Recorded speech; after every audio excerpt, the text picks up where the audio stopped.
আজকে আপনাদের সাথে আমি 10টা পয়েন্ট শেয়ার করতে চাই, যে 10টা পয়েন্টের উপরে যদি আমরা নজর রাখি ইনশাআল্লাহ তাআলা আশা করা যায় যে আমরা আমাদের রমাদান মাসটাকে সবচেয়ে সেরাভাবে উপভোগ করতে পারবো ইনশাআল্লাহ তাআলা। সর্বপ্রথম একটা হাদিস আমি আপনাদেরকে স্মরণ করাতে চাই। হাদিসটা বিশুদ্ধ সনদে অনেক কিতাবে এসেছে। নবী করিম সাল্লাল্লাহু আলাইহি ওয়াসাল্লাম একদিন মিম্বরের উপরে উঠলেন।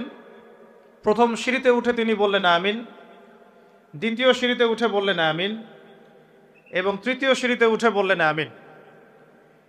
সাহাবায়ে কেরাম জিজ্ঞাসা করলেন যে আপনি আমিন কেন বললেন প্রত্যেক সিঁড়িতে? নবী করিম সাল্লাল্লাহু আলাইহি ওয়াসাল্লাম বলছেন, যখন আমি প্রথম সিঁড়িতে ছিলাম তখন জিবরাইল আলাইহিস সালাম এসেছিলেন এবং আমাকে বলেছেন, ধ্বংস হয়ে যাক সেই ব্যক্তি যে ব্যক্তি তার বৃদ্ধ পিতামাতাকে পেয়েছে কিন্তু তাদের সেবা যত্ন করে জান্নাত লাভ করতে পারে নাই। নবীজি বলেছেন আমিন।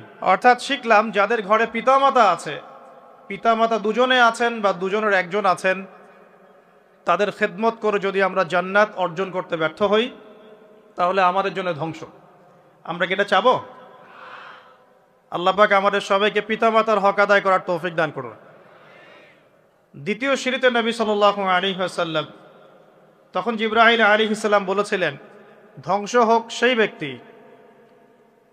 যে ব্যক্তি রমাদান মাসকে পেয়েছে, কিন্তু রমাদান মাসকে পেয়েও ইবাদত বন্দেগীর মধ্য দিয়ে তার গুনাহগুলোকে মাফ করাতে পারলো না, সেই ব্যক্তি ধ্বংস হয়ে যাক। বলি নাউজুবিল্লাহ।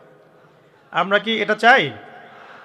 আচ্ছা, আমরা এদিকে পরে আসছি। তৃতীয় সিঁড়িতে নবী সাল্লাল্লাহু আলাইহি ওয়াসাল্লাম, জিবরাইল আলাইহিস সালাম বললেন, ধ্বংস হোক সেই ব্যক্তি যে ব্যক্তি উপস্থিত আছে তার সামনে নবী সাল্লাল্লাহু আলাইহি ওয়াসাল্লামের নাম উচ্চারিত হয়েছে কিন্তু তার নাম শুনেও সে দরুদ পড়ে নাই, সাল্লাল্লাহু আলাইহি ওয়াসাল্লাম বলে নাই।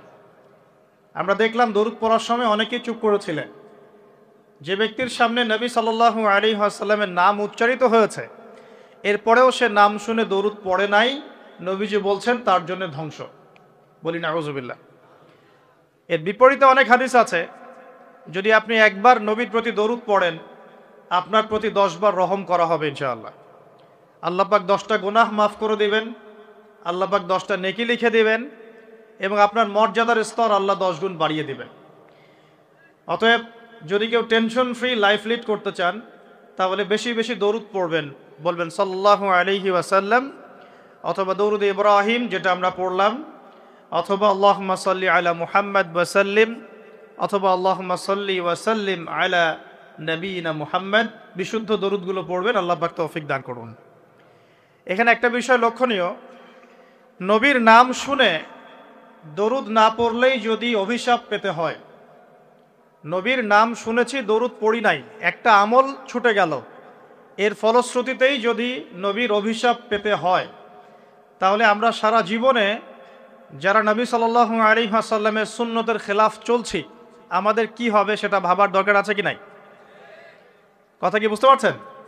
এই যে আমরা সারা জীবনে উঠতে বসতে চলতে ফিরতে, চেহারা সুরত, পোশাক আশাক, রুচিতে, অভ্যাসে, পছন্দে, সংস্কৃতিতে, অর্থনীতিতে, ইভেন পলিটিক্সেও আমরা যে নবী সাল্লাল্লাহু আলাইহি ওয়াসাল্লামের সুন্নতের খেলাফ চলছি, তো আমাদের জন্য কি নবী সাল্লাল্লাহু আলাইহি ওয়াসাল্লাম সুপারিশ করবেন, খুশি হবেন? একবার নবীর নাম শুনে দরুদ না পড়লেই নবীজি বলছেন তার জন্য ধ্বংস। তার জন্য কি? আর সারা জীবন যারা নবীর সুন্নতের খেলাফ চলছে তাদের কি হবে বলার অপেক্ষা আছে? কি কি কাজ করলে আশা করা যায় যে আপনি নূর এবং বাসিরা পাবেন? আশা করা যায় তার মধ্যে 1 নম্বর